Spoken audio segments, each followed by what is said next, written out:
போகும்போதெல்லாம் சினிமா பாட்டே கேட்க மாட்டேன். நம்ம தான் இது கற்றுக்குறோம், எனக்கு பிடிக்காது.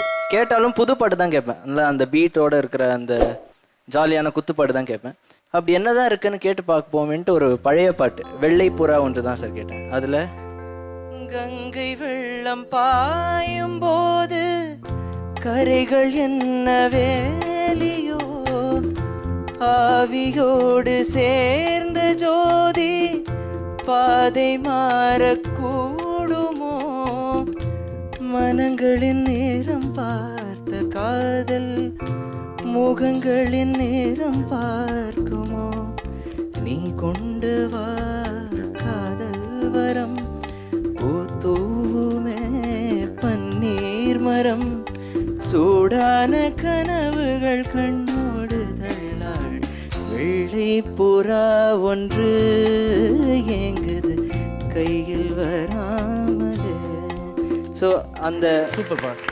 Thank you sir. நிஜமா ரொம்ப பிரமாத பாட்டு. நீ கர்நாடிக் கற்றுக்கிட்டதா இல்லையோ தெரில. ஸோ அந்த ஒவ்வொரு நுவான்சஸ் அந்த டைனமிக்ஸ் அவங்க யூஸ் பண்ணியிருக்கிறது, அந்த மனங்களின் நேரம் பார்த்த காதல். அங்கே கர்நாடிக்கில் பார்த்தீங்கன்னா சரிகம பதனிசா அந்த மா எடுத்துக்கிட்டிங்கன்னா 2 மா இருக்குது, மா 1 மா 2ன்னு சொல்லுவாங்க. மனங்களின் நேரம் பார்த்த அங்கே மாப்பா, அங்கெல்லாம் மாப்பா மாப்பா மாதப்பா மாறி, அங்கே ஒரே இடத்துல மா 1 காட்டுவார் இளையராஜா சார். அது அவர் மாதிரி யாருனாலையும் காட்ட முடியாது சார்.